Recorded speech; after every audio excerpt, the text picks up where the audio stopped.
Muito bom dia, meus caros amigos e irmãos. É com muito prazer que nós iniciamos mais um Devocional Intimidade. Nós, cada dia, somos desafiados pelo Espírito Santo de Deus a entender um pouquinho mais do coração do Rei, do coração do nosso Pai e entendermos a nossa própria raiz. Porque quando você sabe quem você é, de onde você veio, você vai trabalhar e viver para estar de volta com o Senhor Todo-Poderoso e levar para Ele as suas mãos abarrotadas de almas para entregar ao Senhor. Nós vamos juntos nessa próxima meia hora e eu quero deixar para você os nossos canais de comunicação. Temos o nosso e-mail do programa devocionalintimidade@tvmca.com.br. Você que nos assiste pela Via Cabo Canal 6, mas você também pode nos acompanhar pelo nosso site, pelo link TV Online em tempo real, tvmca.com.br. Também lá no Facebook você encontra todo o release das nossas palavras, os vídeos, as fotos no Devocional Intimidade TVMCA e também as nossas frases, no Frases Devocional Intimidade. Este mês realmente nós estamos há 2 meses estudando uma palavra maravilhosa e nós vamos continuar nesta manhã juntamente com o pastor Evaldo Coelho. Vamos juntos e esse é o Palavra Rema.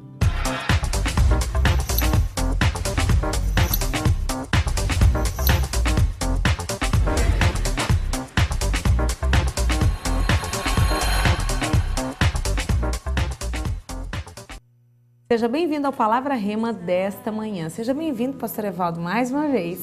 Muito obrigado, Mônica. Que Deus te abençoe de uma maneira toda especial. Glória a Deus. É bom que o pastor sempre me abençoa, né?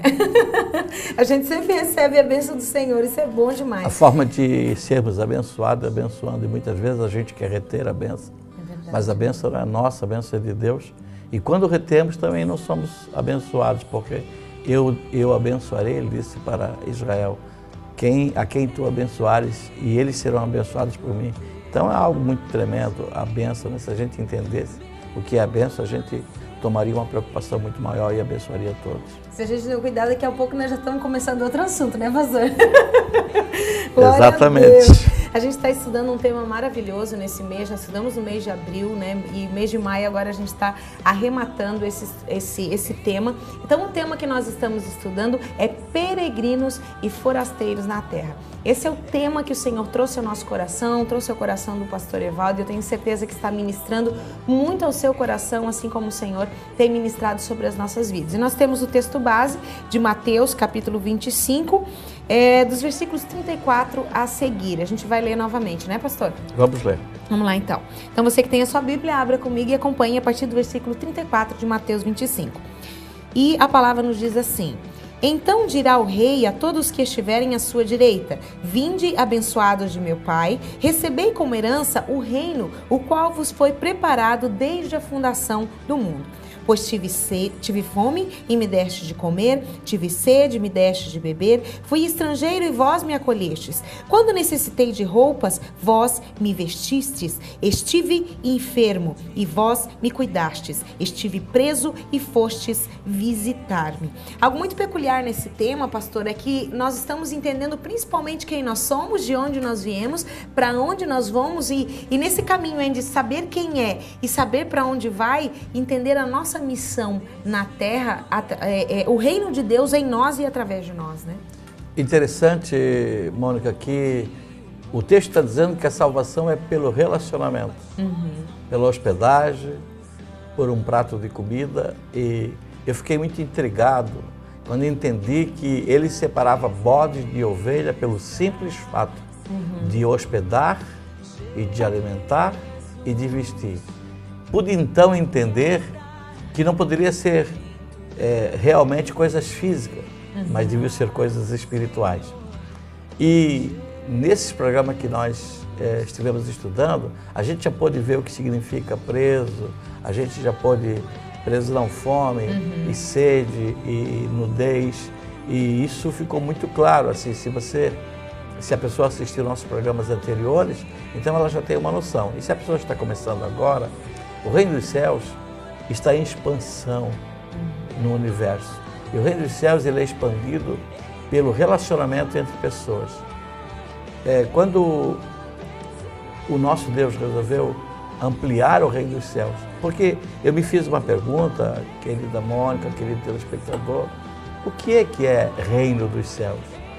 A Bíblia já diz, não é comida nem bebida. E se não é comida nem bebida, então ali comida e bebida não resolvia nada. Exatamente.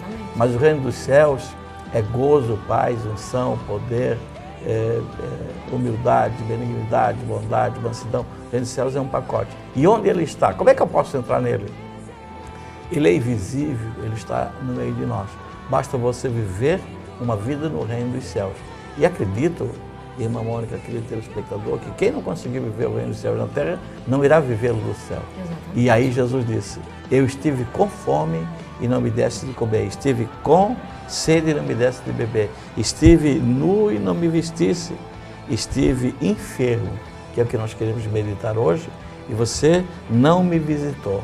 Veja que o reino dos céus depende de uma visita ao enfermo. Significa que nós aqui de Itajaí deveríamos fazer muitas visitas no hospital Maternidade Marieta Conde Bornhaus também. É também. Ele é tanto a questão física quanto a questão espiritual, né? Mas se nós pudéssemos fazer se nós pudéssemos dar pesos, diríamos assim, então, 99 seria espiritual e 1 seria físico. Porque o texto, é a atitude de ir, de fazer. O texto não está falando do físico, mas está falando do espiritual. O físico é apenas um exemplo. E eu nunca posso ficar com o exemplo e abandonar a doutrina. Eu estive enfermo. Vamos colocar então a raiz dela, pastor, para que a gente possa... Então nós vamos colocar na tela agora para que você possa acompanhar com a gente.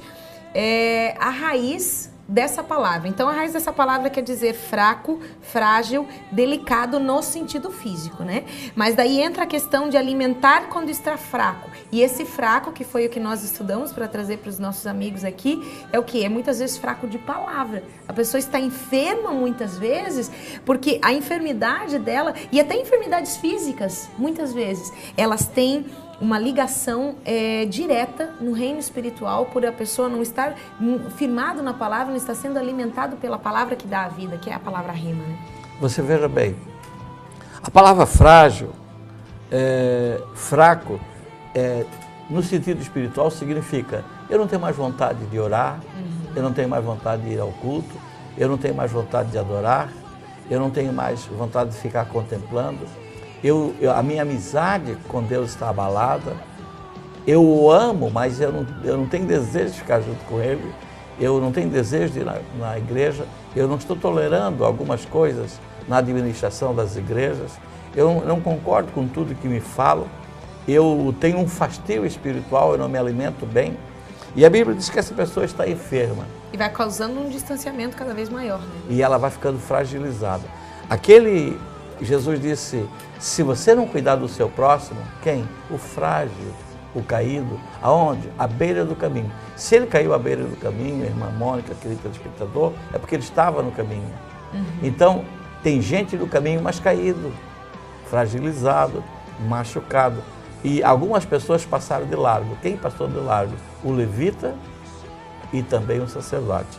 O levita vinha descendo, também estava fraco, também estava frágil. Porque ele cuidava da porta, ele ministrava cultos, ele até cantava muito bem, mas ele não se alimentava da palavra.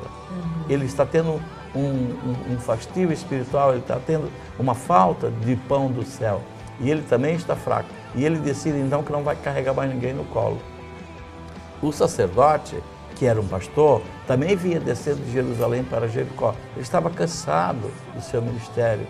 A maioria dos pastores estão cansados do seu ministério, porque o trabalhar com pessoas é muito difícil, só se Deus mesmo der condições, porque a condição humana ela vai logo embora.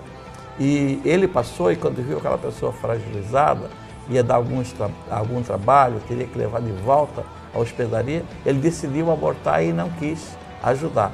Quando ele chegar no céu, o Senhor vai dizer assim, e aquele fraco que você encontrou na beira do caminho e que você tomou a decisão de não ajudar? É dessa fraqueza que esse texto está falando e eu, pela misericórdia de Deus, pude ter essa percepção, essa revelação de entender que o mundo está fragilizado, irmã Mônica. O mundo está fragilizado. Quem sabe você que está me assistindo agora pela MCA, você está frágil, você está cansado, você tem que gritar e pedir socorro. Exatamente. Se você ligar para nós, né? nós vamos lhe socorrer, porque a Bíblia diz que se nós não socorrermos você, nós também Ele está não deixando vamos... de cumprir a nossa missão. E nós não né? vamos conseguir entrar no céu. Uhum. Ele disse que nós seremos separados. O que eu posso fazer então para herdar as mansões celestiais não é ser dizimista. Também não é ser o ganhador de almas. Eu creio que isso é inerente, está dentro do pacote, que nem a gente diz, né? Viver toda essa questão, viver os preceitos e os princípios, mas Deus sempre nos traz algo a mais, que é isso que a gente está descobrindo. Mas esse texto não diz, você não ganhou, não diz isso. Ele disse, você não sustentou. Então eu vejo aqui que o sustentar tem tanto valor quanto ganhar. Então, muitas pessoas hoje ganharam, muitas pessoas têm se preocupado muito em ganhar. Mas ganha aqui e muitas vezes não dá o sustento durante essa caminhada e perde aqui na frente. Na verdade, abre a porta da frente, mas não fecha a porta de trás no sentido de cuidar dessa pessoa, né? Muitas vezes uma mamãe dá luz a um bebê e logo se livra dele, né? Nós tivemos, alguns anos atrás, um bebê que foi jogado numa lagoa, num saco plástico. E tivemos uma outra passagem que chocou o Brasil, onde uma criança foi jogada dentro da caixa de lixo. E eu e você que ganhamos as pessoas e que abandonamos logo em seguida, será que nós não estamos no mesmo perfil desse pai e dessa mãe que abandonaram o seu filho? Nós temos gerado filhos e temos abandonado, porque o papel de amamentar é o papel de suma importância. Quando Ana ganhou o seu bebê e ela quis entregar para o reino dos céus, primeiro ela tratou dele até ele desmamar, e o desmamar é 3 anos. Joquebede, quando foi levar o filho para o mundo, para o Egito, primeiro ela deu maturidade para ele, até que ele fosse grande. Então você veja bem, o papel daqueles que estão gerando filhos é um papel muito importante. A gente não pode pensar que esse pacote é um pacotezinho simples e que o evangelho se faz de qualquer maneira e que não há nenhuma responsabilidade nisso, muito pelo contrário. Demanda tempo de entrega, tempo de qualidade no cuidar dessa pessoa, porque Jesus veio à Terra e ele teve todo esse tempo, e até vou deixar um gancho para o nosso próximo bloco agora. Como é que você tem usado esse tempo e aquilo que Deus tem colocado? Eu creio que a gente não está falando aqui para pessoas que... Existem pessoas que estão começando uma caminhada, mas já para pessoas que já estão com um nível de responsabilidade no reino espiritual. Então, abre o seu coração, não saia daí, são 30 segundinhos, a gente já volta.